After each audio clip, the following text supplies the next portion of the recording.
I was working at a ferry terminal in Dover. A British man approached me after Brexit and asked if he needed a passport to go to France. I told him yes. He looked shocked and said, "But it's just across the channel. I can see it from here. Surely I don't need a passport for somewhere that close." I explained that France is a foreign country. He said, "Yeah, but we used to just go over without all this fuss. This is ridiculous." His wife said Brexit was supposed to make things easier, not harder. Why do we need passports now? I told them that's how international travel works. He muttered, "This isn't what we voted for," and reluctantly showed his passport. I work at a currency exchange in London. A British woman came in wanting to exchange pounds for euros for her trip to Germany. After I processed it, she said, "Wait, Germany uses euros? I thought only France and Spain use those." I told her most European Union countries use the euro. She looked confused and said, "But Germany's a big country. I assumed they'd have their own money." Her husband asked if Italy used euros too. I said, "Yeah." He said, "That's silly. How does anyone know what anything costs if everyone uses the same money?" They seemed genuinely baffled by the concept of a shared currency and thought each country should have its own. I was a tour guide in Brussels. A British tourist asked me why all the signs were in French and Dutch. I explained that Belgium has 3 official languages. He said, "But we're in Europe. Shouldn't everything just be in English?" I told him Belgium is a multilingual country with its own languages. He said, "Yeah, but for tourists it should be English. That's the international language." His wife said, "In England, all our signs are in English. Why can't Europe just standardize?" I explained that European countries have their own linguistic heritage. He said, "That's inefficient. No wonder Brexit happened." They spent the tour complaining that Europe was too complicated with all its different languages. I work at a hotel in Amsterdam. A British couple checked in and asked what time zone they were in. I told them Central European time, 1 hour ahead of the UK. The man said, "Why? We're not that far apart. Can't Europe just use the same time as Britain?" I explained that time zones are based on geography. He said, "But it's confusing for travellers. In the EU, you'd think they'd synchronise everything." His wife said, "We have to change our watches just for 1 hour. That seems petty. Can't you just use British time to make it easier?" They genuinely believed Europe should adjust its time zones to match Britain for convenience. I was working at a train station in Paris. A British man wanted to buy a ticket to Berlin. When I told him the price in euros, he said, "Can I just pay in pounds?" I told him, "No, we only accept euros." He got frustrated and said, "But the pound is stronger than the euro. You should be happy to take it." I explained that France uses euros. He said, "This is what's wrong with Europe. Too many currencies. Why can't you just accept pounds?" His wife suggested using a credit card instead. When I told her there'd be a foreign transaction fee, she said, "That's a scam. We're all in Europe. There shouldn't be extra charges." I work at a tourist office in Prague. A British woman came in and asked if Czech Republic was in the EU. I told her yes. She said, "So why don't you use euros? Isn't that the rule?" I explained that not all EU countries use the euro. She looked confused and said, "But what's the point of being in the EU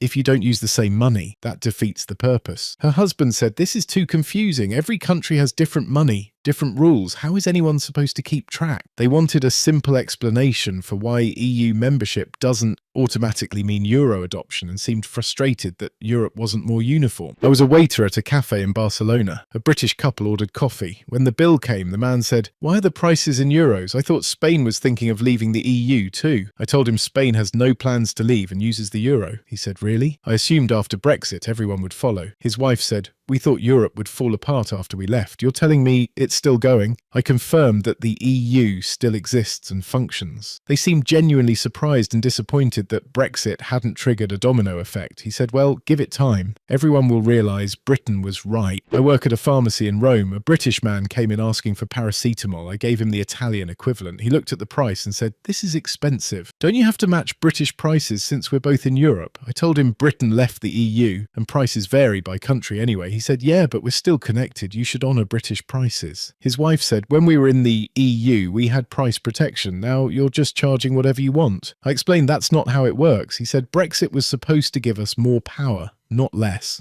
They left grumbling that Italy was taking advantage of British tourists. I was working at a museum in Vienna. A British tourist asked if Austria was the same as Australia. I told him no, Austria is in Europe. He said, "Oh right, that's the one with kangaroos, isn't it?" I explained that's Australia. He looked embarrassed and said, "Well, they sound the same. Why do 2 countries have such similar names?" His wife asked if Austria was part of Germany. I told her, "Austria is independent." She said, "But you speak German, so what's the difference?" I tried to explain Austrian identity and history. She said, "Seems like Europe has too many small countries. You should just merge and make it simpler for tourists." I work at a ski resort in the French Alps. A British family arrived and the father asked if they needed euros or francs. I told him France uses euros and hasn't used francs since 2002. He looked surprised and said, "Really? I thought francs were still a thing." His teenage son asked if Switzerland was in the EU. I told him no. The father said, "See, that's what I mean. Some countries are in, some are out. Some use euros, some don't. How is anyone supposed to remember all this?" His wife said, "In Britain, everything is straightforward. One country, one currency, one language. Europe is just chaos." They spent the week confused about which countries were in the EU and which weren't. I was a tour guide in Bruges. A British man asked me if Belgium was a real country or just a region of France. I told him Belgium is definitely a real country with its own government. He said, "It just seems small. Are you sure it's not part of France?" I showed him a map and explained Belgian independence. His wife said, "Well, it's all the same really, isn't it? And all these little countries in Europe, they blur together." I explained that Belgians have a distinct identity. He said, "Yeah, but from a British perspective, it's all just the continent. You're all Europeans." They couldn't grasp that European countries have separate identities and histories. I work at a border crossing between France and Germany. A British couple drove up after Brexit and seemed confused. There was no checkpoint. The man said, "Where do we stop to show our passports?" I told him Schengen area countries don't have border controls. He said, "But we're entering a different country. Don't you check who's coming in?" I explained how Schengen works. His wife said, "That's dangerous. Anyone could just drive anywhere. In Britain, we control our borders properly." He said, This